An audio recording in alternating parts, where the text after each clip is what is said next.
está em momentos onde conseguimos encontrar essa conexão com a presença de Deus, esta conexão com o amor de Deus por nós.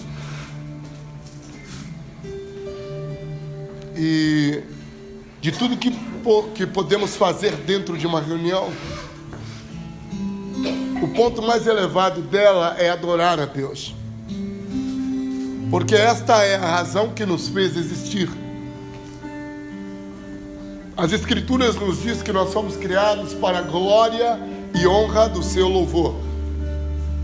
E quando falamos que fomos criados para Deus, isso nos deixa claro que não fomos criados para a religião. Fomos criados para Deus. E ser criados para Deus não está relacionado a você ser escravo ou moldado por um cerimonial religiosamente falando.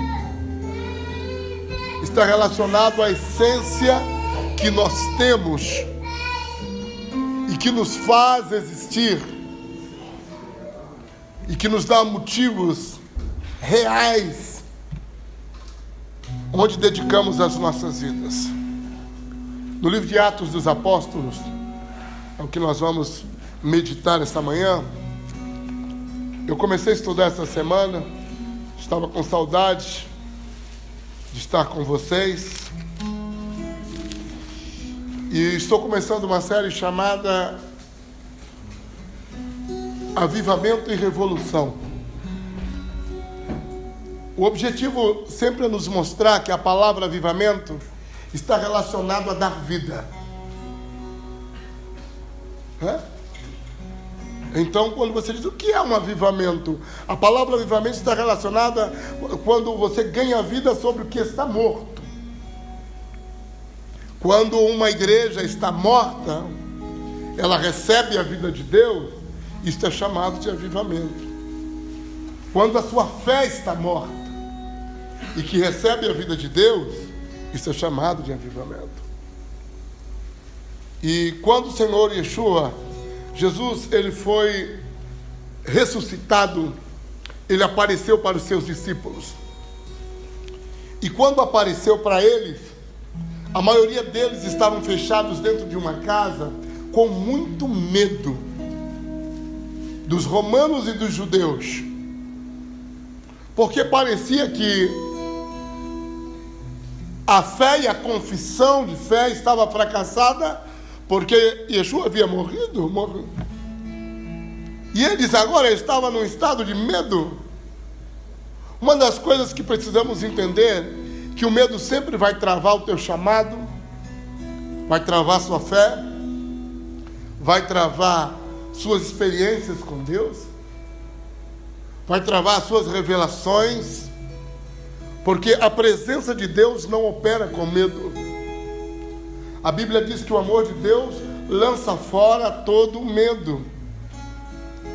Por isso, uma pessoa que se relaciona com Deus, a primeira coisa que ela ganha é coragem. Coragem para romper todos os limites.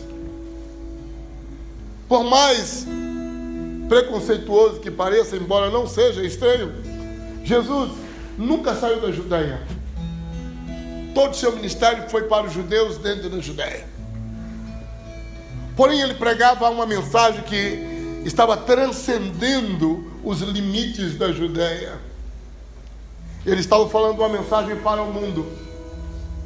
Porém, nunca saiu de um território. Uma pessoa que se relaciona com a presença de Deus, a primeira coisa que ganha é coragem e a segunda é expansão. Porque o trabalho do Espírito Santo é gerar na tua vida coragem e expansão. Por isso, alguém que se diz estar cheio de Deus não pode ser terco ou limitado de pensamento, precisa ser amplo. Porque o Espírito Santo traz amplitude. O Espírito Santo traz plenitude.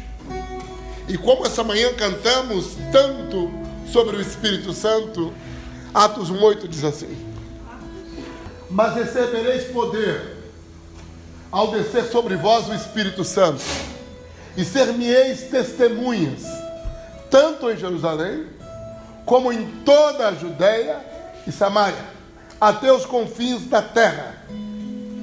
Quando o Senhor disse isso aos apóstolos, ele falou depois que havia ressuscitado.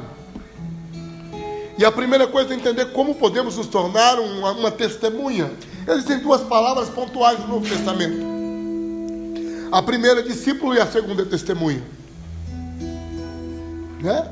Discípulo é aquele que busca um ensino, um modelo de vida, que copia alguém, que pega aquela informação e traz para a sua vida. Testemunha é aquele que testifica do que viveu, da experiência que teve, do que se experimentou. Não é apenas uma relação teórica, é uma relação viva. Por isso as duas palavras do Novo Testamento são muito poderosas. Somos chamados para sermos discípulos e testemunhas. Quando o Senhor ressuscita, a primeira coisa que Ele faz é aparecer para os apóstolos. Entendemos que a base da nossa fé, ela está pautada na ressurreição. Por isso, toda a nossa movimentação de fé é uma movimentação sobrenatural. Porque a base da fé é a ressurreição.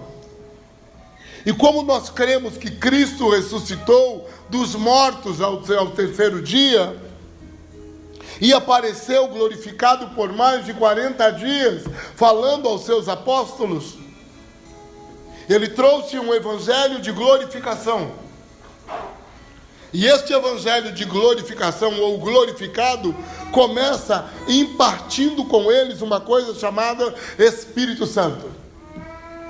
Ele, quando viu simplesmente os discípulos e os apóstolos, disse: recebei o Espírito Santo.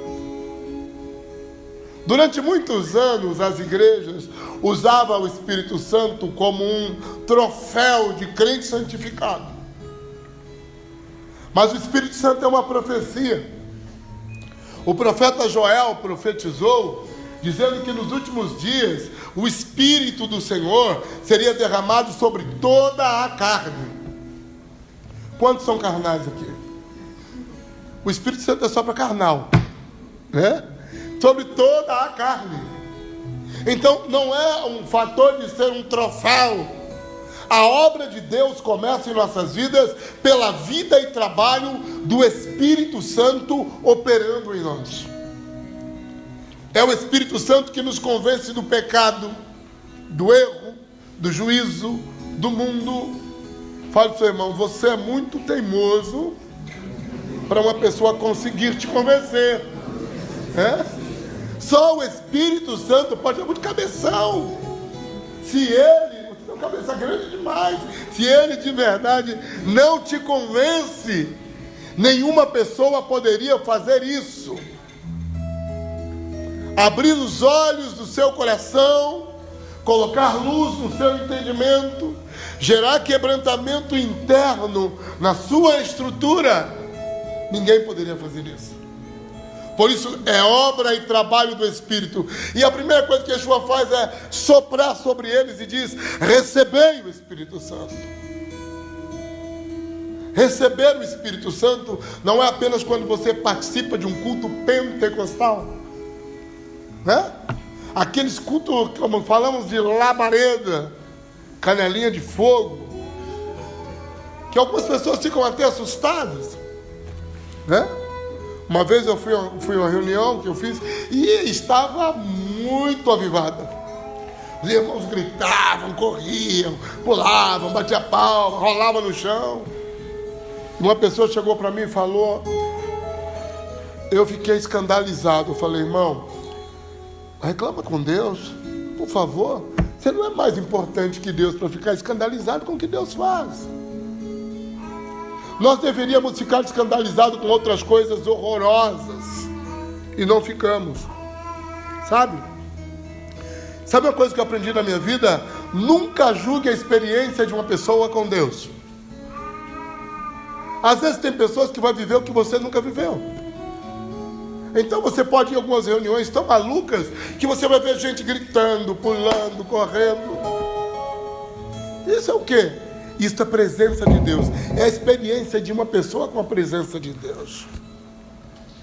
Eu já fui em cultos que eu via pessoas rolando de gargalhadas. E falava, não, isso não é de Deus. Gente, quem somos nós para dizer o que Deus pode ou não pode fazer? Quem somos nós para colocarmos limites no trabalho do Espírito Santo? Por falta de conhecimento bíblico, às vezes falamos bobagem. Quando você lê a história em Atos 2, que os apóstolos estavam, a Bíblia diz que eles estavam embriagados. E que todos diziam, esses caras estão bêbados nessas horas. Estavam tão cheios de Deus, que todos achavam que estavam bêbados. Mas eram bêbados inteligentes. Porque fala que cada um falava na sua própria língua. Você imagina o cara ficar bêbado e falar francês? É? Ficar bêbado e falar e parlar italiano? Chinês? É? Marcelo só pensa no mangiare felice. Mangiare felice solo mio. Não, né? Não. Vamos entender, era uma obra do próprio Espírito, e eles falavam as línguas de todas as nações, porque quando você recebe o Espírito Santo, a primeira coisa que ele gera em você é a provocação e construção de uma vida sobrenatural. Ele não te provoca para ter uma vida mais simples e comum. Comer, beber, estudar, viajar, ganhar dinheiro, é uma vida simples. Falamos de uma vida mais elevada, mais consistente, com uma essência. Falamos de uma vida cheia do Espírito. Então a primeira coisa que ele fez foi soprar. E quando este sopro veio sobre eles, eles foram impactados. Porque ganharam internamente vida. Não foi só uma presença de tremer. Ganharam vida do Espírito. E sabe qual a diferença? É a mesma diferença de você beber água e tomar banho. Você pode estar morrendo de sede e tomar banho. Não é uma boa ideia. Você vai ser tentado a beber água do chuveiro, sempre. É horrível. Quando você experimenta da presença de Deus, você bebe da vida de Deus. Por isso é que um culto não pode transformar uma pessoa, mas a experiência com Deus. Porque podemos viver uma unção poderosa hoje, e amanhã você acordar falando muita bobagem e esquecer, porque a vida não está fora, está dentro. Por isso, quando o Senhor Yeshua encontrou a mulher samaritana, disse para ela, se você beber da água que eu te der, você nunca mais terá sede, e dentro de você abrirá um rio que vai fluir para a eternidade. Sabe o que está faltando em nossas vidas? Vida do Espírito. Sabe o que falta dentro de você? Mais de Deus. Sabe por que as coisas estão oprimindo e destruindo sua vida? Porque há uma ausência de vida de Deus. Quando você não tem mais força para orar, para jejuar, para ler as Escrituras, ter prazer de adorar a Deus, construir uma vida de devoção, de adoração, quando os prazeres deste mundo e o engano deste mundo te arrebatam, é a ausência de Deus. Seu problema é a ausência da vida de Deus. E quando sentimos essa ausência da vida de Deus, temos uma vida arrebentada. Então o Espírito Santo, ele cria, primeiro, uma reconstrução interna na sua natureza. Se você era um cara durão, teimosão, o Espírito Santo te arrebenta, te quebranta. Se você se sentia ser dono da verdade, você vai ver que todo o seu conhecimento é bobagem. Paulo era um homem mais inteligente do que todos nós juntos. Ele conheceu o Senhor e ele disse, eu considero lixo o meu conhecimento diante da revelação de Cristo. Paulo diz que o conhecimento é adubo, a essência é Deus. Claro que temos que ter conhecimento, mas é adubo. A essência é Deus. E a obra do Espírito Santo é colocar a essência dentro de você. A obra do Espírito Santo é revelar Jesus dentro de você. Então quando ele disse, recebei o Espírito, eles foram regenerados. O que é regenerar? É uma nova vida, é mudar a vida, é trocar a essência, é ser feito uma nova pessoa.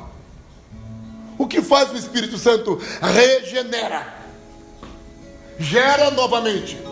Regenerar é ser gerado novamente. Há momentos que a nossa fé precisa ser gerada novamente. Nossa experiência com Deus. Você já foi melhor do que você é hoje.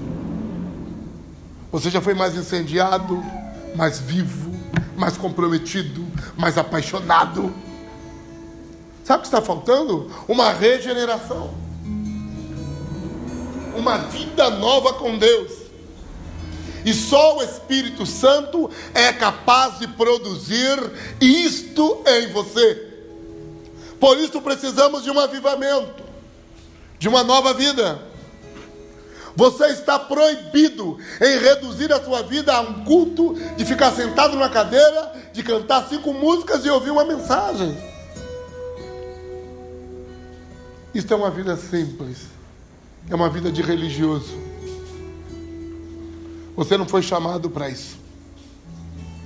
Você foi chamado para emanar vida, passar vida para os outros. Por isso o Espírito Santo põe vida dentro de você, para que você tenha vida e possa impartir com alguém. Um tipo que vai falar com você 5 minutos e vai ter a cabeça explodida. Uma pessoa em depressão que vai falar com você e vai encontrar esperança, porque é a vida. Não há religião, há vida. Você não está aqui para gravar 10 versículos bíblicos na cabeça? Não, não é isso. É a vida de Deus.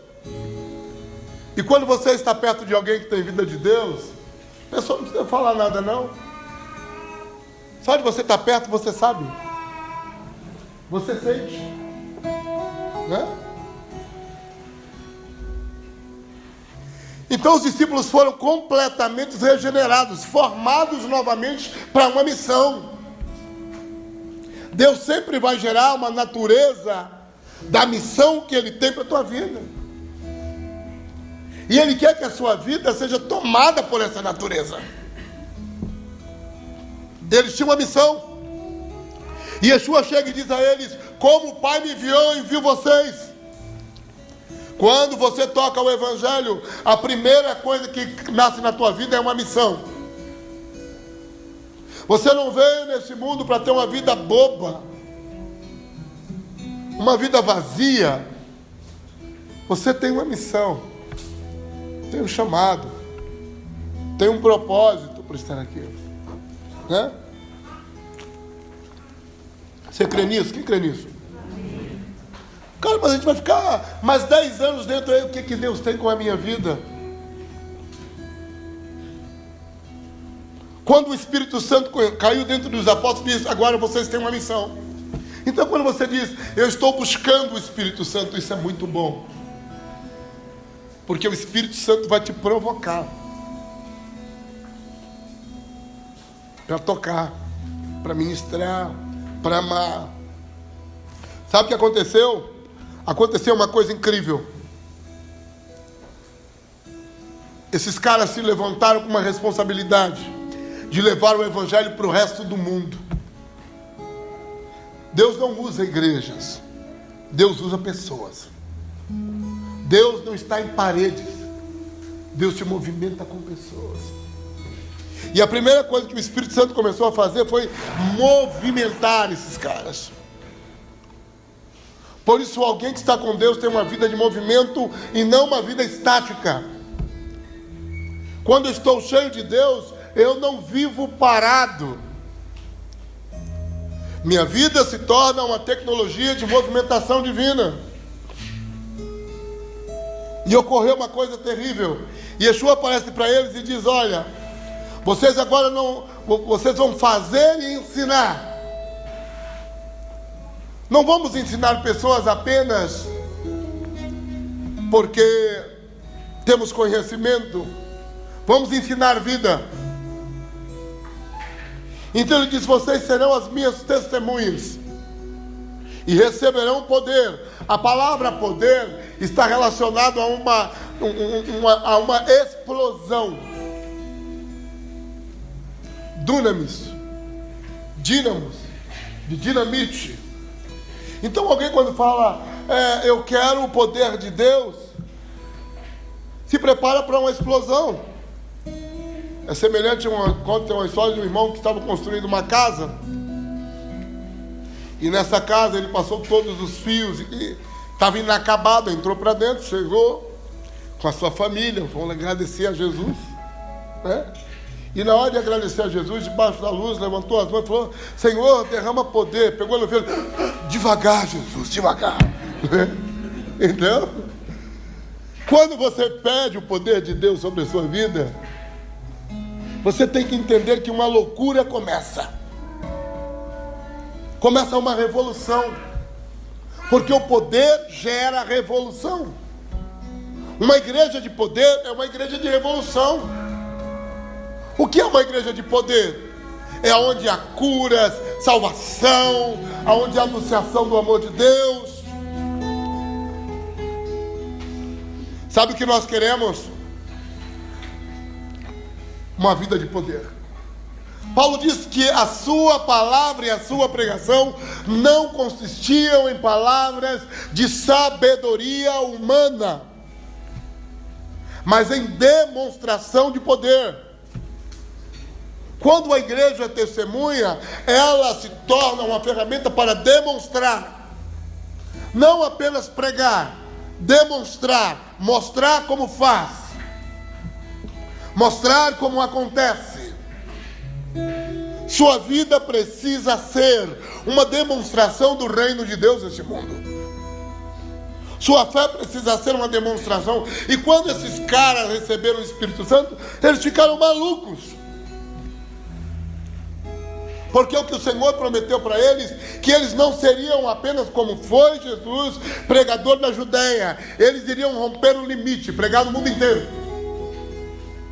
Fale, seu irmão, a obra do Espírito Santo é quebrar os seus limites. Alguém, quando está cheio do Espírito, quebra limites. O Espírito Santo veio para quebrar limites. Quebrar limites de uma vida arrebentada, de um culto sem graça.